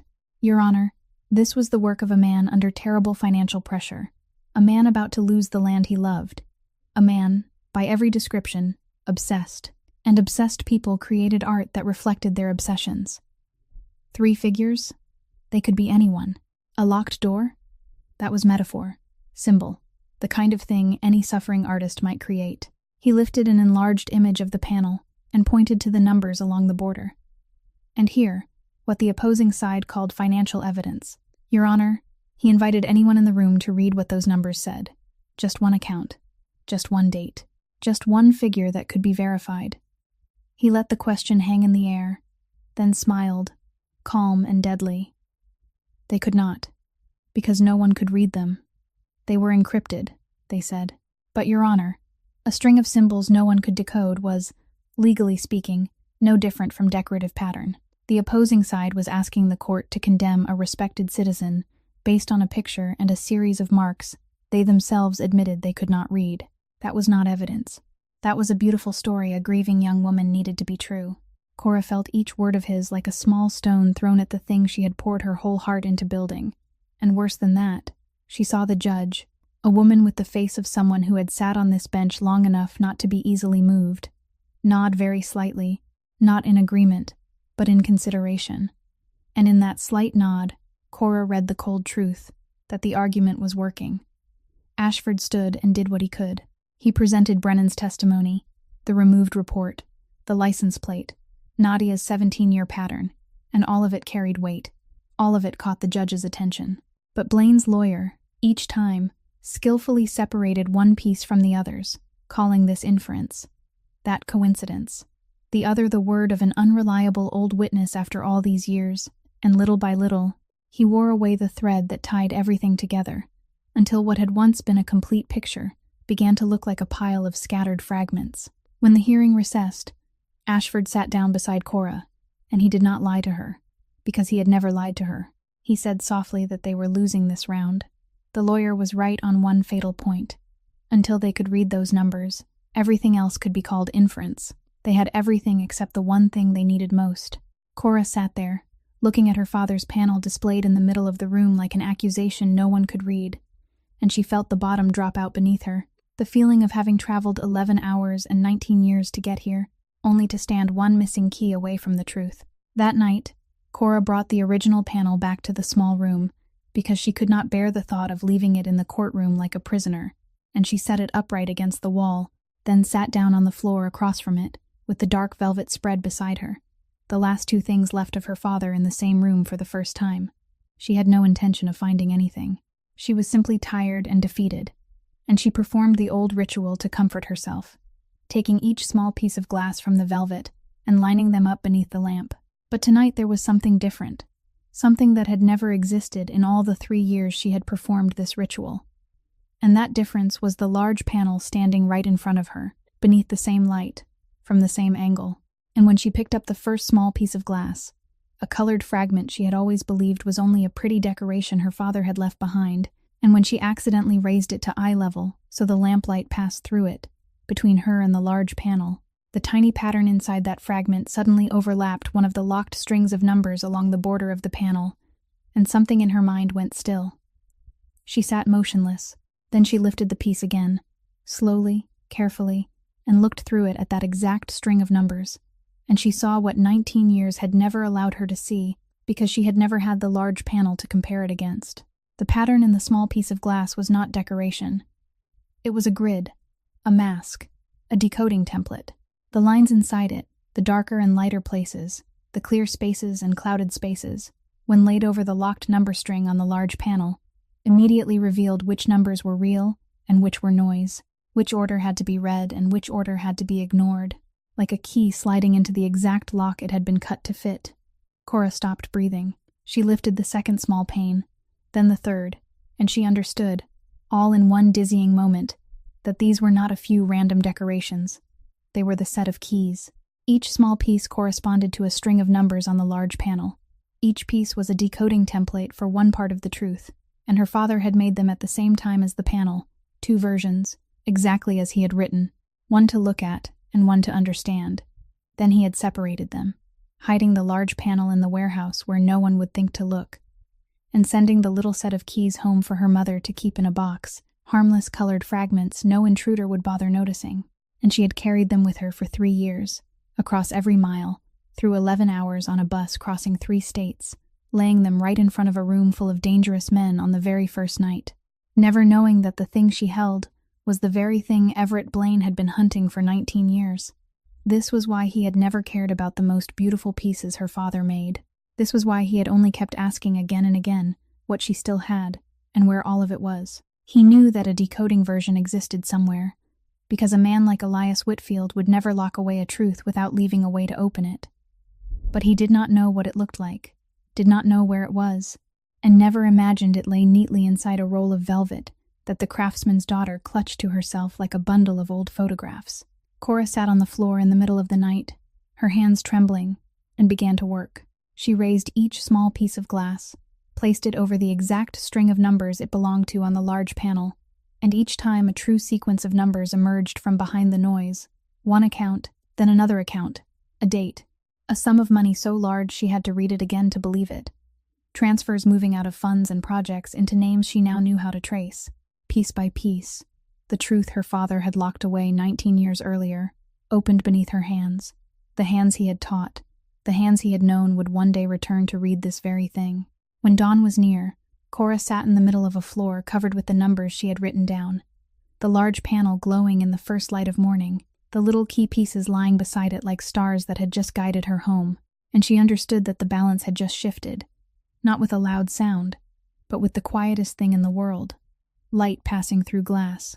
Cora called them all together that morning, and when Raphael, Ashford, Nadia, Dario, and Bruno entered the small room, they found her sitting on the floor with the panel glowing behind her, and pages covered in numbers spread all around her, and they saw on her face something that had not been there the night before: absolute certainty.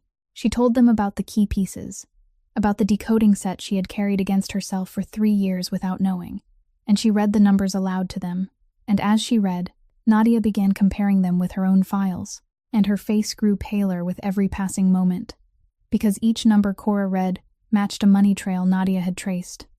A shell account, a payment, a date. The panel no longer merely said that a crime had happened. Now it named that crime, showed how much had been paid and to whom. But when Cora came to the words hidden in the lead lines, the words she could now read fully for the first time with the key set in her hands, her voice slowed, and she lifted her eyes to Raphael, because this part was not about Blaine.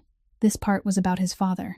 She said softly that his father was not among the names that had received money. She had read everything. Not a single dollar had flowed toward Tomas Castellano. Not one payment. She looked down at the sentence her father had carved, then read it aloud, word by word, as though reading testimony from the far side of 19 years. Her father had written there that on that night, when everything was moving toward a point from which there could be no return, a Castellano man had arrived and had stood against all of them. He had written that the man placed himself between Elias and the others, that he had shouted for the door to be opened, that he had used his own body to buy Elias the minutes no one else was willing to give him. Her father had written that he was not certain he had survived because of it, but that if he had managed to hide this truth, then it was because of the minutes Tomas Castellano had won for him. The room went completely still. Cora looked straight at Raphael. Her father had carved his father's face into that glass not to accuse him. He had carved it there so no one could erase the truth that the only man who tried to do the right thing that night was Raphael's father. He had placed Raphael's father beside Blaine not to bind them to the same crime, but to separate them forever. One man locked the door. One man tried to open it. Bruno turned his face away, his shoulders trembling, and Dario, the man who had carried that question like stone for 19 years, sank softly into a chair as though his legs could no longer bear the weight that had just been lifted from him. And Raphael stood there, the man before whom an entire family bowed, the man who had grown up with a buried guilt that his father had touched something that could never be washed clean, and Cora watched 19 years of doubt leave him layer by layer, like thawing ice, leaving behind something so painful and so relieved that he had to close his eyes for a long while before he could find his voice again. When he opened them, he was no longer looking at the glass. He was looking at Ashford. Raphael said his testimony, about his father's role that night, about the fact that his family had been there. He would bring it to court, publicly, all of it. Ashford watched him carefully. He said Raphael understood what that meant. It would pull the Castellano name into the middle of this case. It would open questions about his family that he could not control the answers to. The reputation he had protected, the line he had drawn around himself for years, would no longer remain intact. Raphael said he knew, and he did not hesitate. All his life, people had taught him that protecting the Castellano name meant staying silent, burying things, never letting anything escape into the open. But he had just understood that all those years, he had been protecting the wrong thing. His father did not need to be hidden. His father needed to be spoken of. He had died trying to do the right thing, and Raphael's family had repaid him with 19 years of silence, letting him lie in the dark beside the very men he had fought against. He looked at Cora, and his voice softened. Her father had used the last work of his life to separate Raphael's father from those men. The least Raphael could do was stand up and say aloud what Elias had carved in silence. Cora looked at him, at the man who had just chosen to trade away the thing he had spent his whole life guarding in order to fulfill the final wish of a craftsman he had never truly known. And she understood that this was exactly what her father had believed would happen when he wrote that these were the people who could be trusted. He had not left the Castellano name behind as an accusation. He had left it behind as a promise. The hearing resumed 3 days later, and the woman who walked into the courtroom that morning was no longer the defeated girl who had left it the last time. Cora sat beside Ashford with a new stack of documents, the original panel displayed in the center of the room as before, but this time, set beside it on a separate stand, were the small pieces of glass, the key set, and a comparison chart she had made herself, showing which key opened which string of numbers, and which money trail in Nadia's files that decoded string matched. Blaine's star lawyer entered with the same composed confidence as before, and he began again with the exact argument that had almost won the last time, that those numbers could not be read, that no one could point to a single account, a single date, a single verifiable figure. And Ashford let him finish, let him hang that question in the air once more, and smile his calm smile. Then Ashford stood. He said the defendant claimed no one could read those numbers. Your Honor, last week that was true. This week it was not. He called Cora forward, and she stood before the judge and explained, in the plain language of a craftswoman rather than a lawyer, that her father never made only one version for important things, that he always made two, one to look at and one to understand, and that the version meant to understand, the decoding key set, had been in her hands for 19 years, in the form of glass pieces everyone had thought were decorations. She picked up one key piece, raised it before an enlarged image of the panel, and showed the entire courtroom how the pattern inside the small piece of glass fit perfectly over the locked number string, showing which digits were real and which were noise. And she read aloud the first true number, an account. Then Nadia was called, and she placed beside that number a financial document, a shell account, the same sequence, the same period of activity, then the second number, a date, matching the day a large sum of money had been transferred. Then the third number, an amount of money, matching down to the last digit a payment Nadia had traced back to the shell company that Brennan's license plate evidence also led to.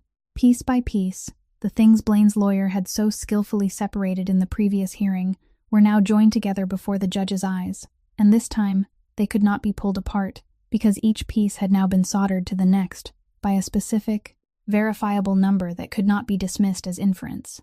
Ashford let the numbers speak for themselves, then layered over them the testimony of Theodore Vance, the man who had been there that night, and the file Walt Brennan had kept for 19 years in his garage, the witness statement removed from the official record, and finally he laid out Nadia's 17-year pattern.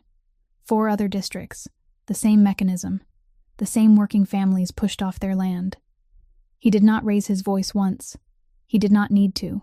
He simply placed the truth on the table layer by layer until their combined weight became something no one in the room could pretend not to see. Blaine's lawyer rose to object, and he was still good, still tried to wear down each piece, but this time, whenever he pulled one piece away, the number beneath it remained there, bare and verifiable, and everyone in the room saw that, including him. No one noticed exactly when his calm smile disappeared. The judge, the woman with the face of someone who had sat on this bench long enough to tell the difference between a complicated case and a case someone had deliberately made complicated, looked down at the stack of documents before her for a long time before she spoke. She said she would allow the suit to proceed, and she would do more than that. The financial evidence presented today went far beyond the scope of a civil dispute over ownership of a work of art. She would refer the entire file to the State Attorney General's office for criminal review. This was not a ruling on guilt. This was an acknowledgement that what had been presented here today deserved serious investigation by the proper authorities. She looked toward the defense table and said she advised the defendant to prepare for that. Cora sat very still, both hands flat on the table, and she did not cheer, did not cry. She only looked at her father's panel glowing beneath the courtroom lights. The numbers he had locked away 19 years before now read aloud before a court, and she whispered to herself, too softly for anyone else to hear, that he had been right, that the work was the truth, and that she had protected it. The Attorney General's office moved faster than anyone in the group had dared to hope, and Ashford later explained why, that the file they had submitted was not a beginning from nothing, but a case almost already built, decoded numbers, a living witness, an old investigation file restored, and a pattern stretching across 17 years.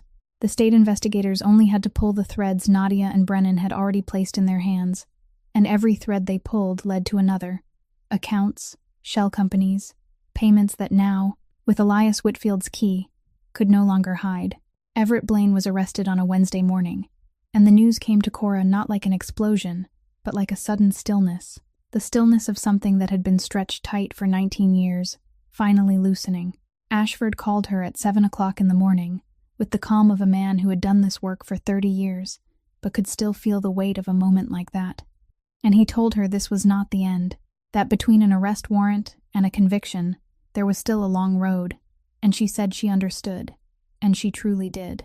But she also understood that something had changed forever, that the man who had once called her mother in that sweet, oily voice, the man who had ordered a broken pane of glass placed at the door, so Cora would know fear, the man who had waited 19 years believing the truth had died with her father, now had to stand for the first time on the other side of a door he himself could not open. She was present in court on the day Blaine appeared, not because she needed to see him in handcuffs, but because she felt she owed her father one thing: to be there, to let his panel be placed in the same room as the man it had accused, so that the truth and the man who had tried to bury it could finally stand beneath the same roof. The panel was displayed there as evidence, glowing beneath the courtroom lights, the 3 figures and the locked door and the numbers now read aloud. Blaine walked in between the court officers, and he still tried to maintain the bearing he had built over so many years, chin lifted, steps even, the face of a man who had passed through difficult rooms before, and believed he would pass through this one too. He did not look at Cora. He did not look at Raphael, who sat silently in the back row with Dario beside him. He kept his eyes fixed straight ahead, the mask of composure that men like him wore when the ground began shifting beneath their feet. But when he passed the place where the panel was displayed, in a moment perhaps even he could not control, his gaze slipped sideways and touched the glass. Only half a second, but Cora had her father's eyes trained to read what people tried to hide, and in that half second she saw clearly what the calm mask could not conceal. Not composure, not contempt, fear, the naked, old fear of a man who had just looked directly at the thing he had spent 19 years believing had vanished, only to discover that it had never vanished at all. It had only waited, patient and silent, in a warehouse by the water, until someone with the right eyes and the right hands returned to read it. Then he passed by, and the moment closed, and Cora breathed out very slowly, feeling something that had been clenched tight in her chest for weeks finally let go. Ashford said softly beside her that it was not over yet, repeating what he had told her before. Cora answered that she knew, her eyes still fixed on her father's panel. But now it was different. Blaine knew they saw him, and more importantly, he knew her father had seen him, 19 years ago, and had never stopped seeing him. In the weeks that followed, time at the ironworks changed its rhythm, slowing, stretching, like a breath held too long, finally being released. The case was now in the hands of the Attorney General's office, and though there was still a long road ahead, the burden of proving it no longer rested on Cora's shoulders, and for the first time in weeks she found she could sit still, without having to arrange something in her mind. One late afternoon, she sat alone in the small room with her father's panel, letting the last light of the day pass through it as she often did, and Raphael knocked on the door. He rarely came to her without a reason, and she knew at once that something was different in the way he carried himself, a hesitation that did not belong to the man whose authority was unchallenged in these walls. He sat in the only chair in the room, and for a while he only looked at the panel, at the workshop her father had carved, at the pools of colored light spilling onto the floor through it. At last he said he had been thinking about something. Ever since the night she opened the warehouse, and he saw that workshop in the glass, there had been something about it that kept pulling him back, and only in these past few weeks had he understood why. He turned to look at her. When he was a child, his father had once taken him along to a place. He did not remember it clearly. He had only been about 11 or 12. He remembered it was a workshop by the water. He remembered its smell, the smell he had breathed in again for the first time after so many years when they opened the warehouse.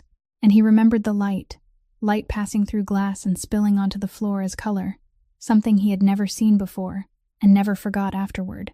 Cora sat very still, and something began to rise in her chest, vague at first, then clearer with every passing moment. Raphael went on, his voice slowing as though he were feeling his way step by step through a fragile memory. His father had come there to commission a stained glass window for his grandmother, speaking with a man in the corner of the workshop about the design. While the adults discussed the work, that man, the owner of the workshop, had brought him to a corner where a little girl was sitting among broken scraps of glass. He had set Raphael down beside her so he would have something to do while the adults talked. He stopped, and when he continued, his voice was quieter. The little girl had handed him a blue piece of glass. He had placed it beside a red one, and the afternoon light had fallen through them, printing a small purple streak across the floor. He had never seen anything like it. He had stared at that purple streak for a long time. Cora did not breathe. The memory from her dream that night, the dark-eyed boy, the blue piece of glass she had handed him, the red piece he had set down, the purple mark on the cement floor, all of it came alive at once and fit into his words like a key entering its own lock. She said it was him, her voice so soft it was almost not sound. The dark-eyed boy. It was him. Raphael looked at her, and on his face, the face she had learned almost never revealed anything, there was now something strangely bare and gentle. He said her father had placed the two of them side by side among the broken glass on that peaceful afternoon, years before everything went wrong, and long before his father had to return to that same workshop on a fateful night to try to stop something he could not stop. They had arranged glass together once, very long before any of this had happened, before both of them lost their fathers. They sat in silence for a long while, and neither said anything more, because there was no need. There was no declaration of love, no gesture crossing the space between the two chairs.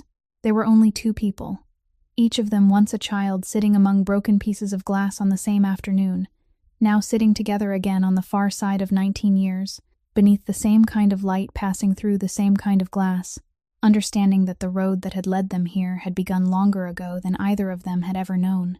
The afternoon light shifted across the floor, a slow pool of color drifting through the space between them, and Cora looked at it, and for the first time in a very long while, she did not see loss in that light, but something beginning.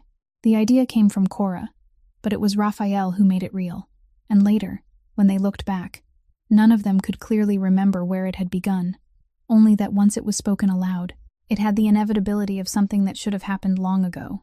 The strip of harbor land Everett Blaine had spent nearly 2 decades, and one murder trying to assemble, was now suspended in legal uncertainty, as investigators reviewed every transaction, and in the middle of that strip, the parcel where Elias Whitfield's glass workshop had once stood, the parcel her father had died rather than sell, returned to Cora's hands as something that should always have belonged to her. She could have sold it. With that location, even after Blaine's project collapsed, it was worth enough money that a girl who had once skipped meals because she was short on cash would never have had to worry about money again. She did not sell it. Instead, she stood on that empty piece of land one morning, with Raphael beside her, and Bruno, Dario, and Nadia behind them, and she said what she wanted to do, and Raphael only nodded once, then began moving the resources a family like his possessed to turn an empty parcel into something.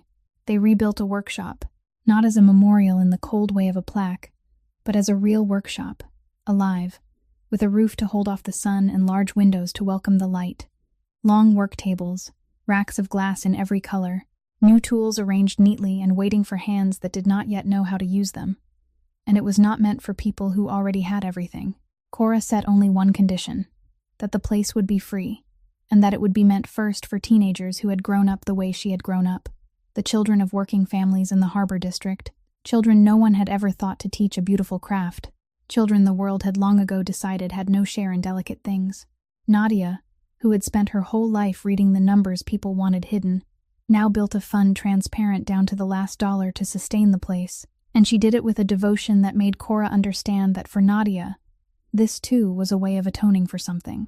Bruno, who had once watched Elias work for so many years, volunteered to come several times a week, not to teach technique, because his hands were no longer steady enough, but to tell stories, so those children would know that the craft they were learning had not been born yesterday, that it had a current, a bloodline, people who had lived and died for it.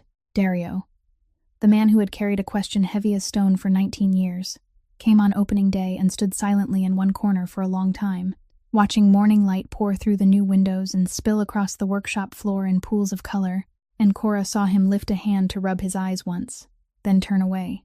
The children came, hesitant at first, suspicious in the way children become when they have learned too early that beautiful things usually have a hidden price somewhere. But Cora sat down beside them, among the broken scraps of glass, exactly as her father had once sat beside her, and she did not speak to them the way people speak to children.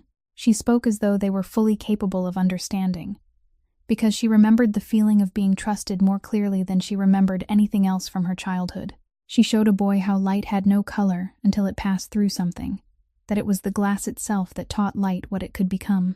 And when the boy tilted the piece of glass in his hand and watched its color spill over his skin for the first time, his face lit up in a way Cora knew well, the way a child's face changes when he has just discovered that the world is wider than he thought, and she had to turn away for a moment. Because in that instant, the boy was not the boy, but her, more than 2 decades earlier, beneath the hands of a man who had taught her that the most beautiful thing was always the thing people least suspected. The memorial took place on a late autumn afternoon, 3 months after the workshop opened, and it was nothing like the kind of memorial people usually imagine, with no cold solemnity, no long speeches. It was more like a gathering of people whose lives had been woven together by a thread they would only see much later. More people came than Cora had expected. There were members of the Castellano family, Ashford and Brennan too, who had driven 4 hours once again to be there, Nadia and Dario and Bruno, and even families from the other districts Nadia had traced in the 17-year pattern. People who had lost homes, shops, loved ones in convenient disasters, now coming to stand in the same place with others who had endured the same thing. And in their presence there was something close to healing. And there were the children of the workshop, teenagers who had become less hesitant now, standing in a small group with hands that had begun to bear the first calluses of the craft. In the center of the workshop's west wall, where the afternoon light would strike strongest, stood an enormous stained glass window, nearly as tall as the wall itself, covered with a black cloth. Cora had worked on it for 3 months. Every evening after the children had gone home, alone with the work in the exact way her father had taught her to be alone with the work, and no one had been allowed to see it until today. She stood before it, and she had prepared no speech, because she knew she would not be able to speak if she tried.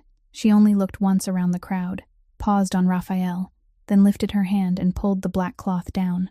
The crowd fell silent, and in that moment, as though the sky itself had conspired with her father about timing, the late afternoon sun angled down at exactly the right slant and poured through the glass, and the window woke, casting color across the entire workshop and over the faces of everyone standing inside it.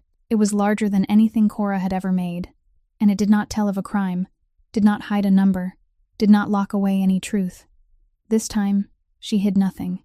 In the lower part of the glass, a man with large hands held the hand of a little girl with reddish-brown hair, the two of them walking among pools of colored light, and anyone who looked would immediately understand that they were a father and his daughter.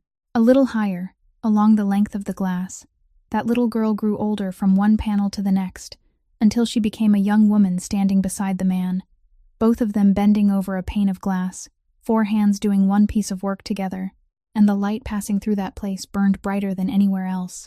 And in one corner, farther away, smaller, almost something one had to know to look for before seeing it, was a boy with dark eyes sitting among broken scraps of glass, a blue piece in his hand, a red piece on the floor, and a small purple streak where the light from the 2 pieces met.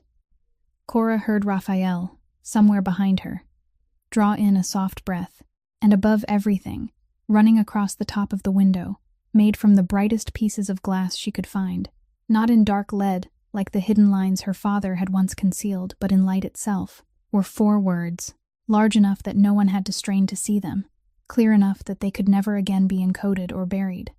Light outlives the darkness. There was no final punctuation, no explanation, only that truth spoken simply, in the way simple and true things endure through everything. The crowd stood silent for a very long time. Not the silence of people who did not know what to say, but the silence of people who had just been given something that needed a moment to be received properly. Bruno lifted a hand to cover his mouth and looked upward.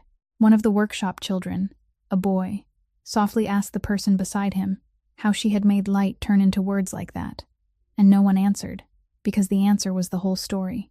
And Cora stood among the pools of color falling from her own work, beneath the 4 words made of light, and thought of the father who had taught her that the work was the truth, and she knew, with more certainty than she had ever known anything, that he was here, in every shard of color, in every pool of light, in her hands and her eyes, and in the small purple streak where 2 children had once sat beside each other so long ago.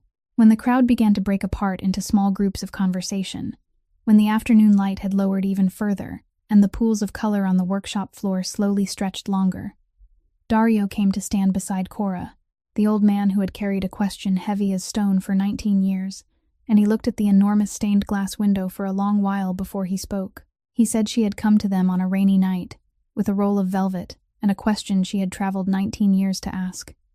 She had come to find the truth about her father. He turned to look at her, and in those old eyes there was a gentleness she had not seen on that first night. Had she found it? Cora looked at the glass, at the father holding the hand of the little girl with reddish-brown hair, at the girl growing older until she stood carving glass beside him, at the dark-eyed boy in the far corner, at the 4 words made of light running across the top, and she was silent for a while, not because she did not know the answer, but because she was choosing how much of it to say. At last she said she had found more than an answer. She had come to know what had happened to her father. But what she found was not only what had happened. She found what he had been trying to tell her all these years, that what we build quietly, with love and honesty, will outlast all the people who try to bury it. He had not left her an accusation. He had left her a way to see the world. Raphael stood silently behind her, saying nothing, only looking at her the way a person looks at something he had almost never found. And Cora turned back to the glass, lifting her hand to touch lightly a piece of color where the light passed through brightest. Her father had carved truth into everything he touched, into every lead line, every fragment of color, every small curved flick at the end of each soldered seam that her own hands now made again without thinking.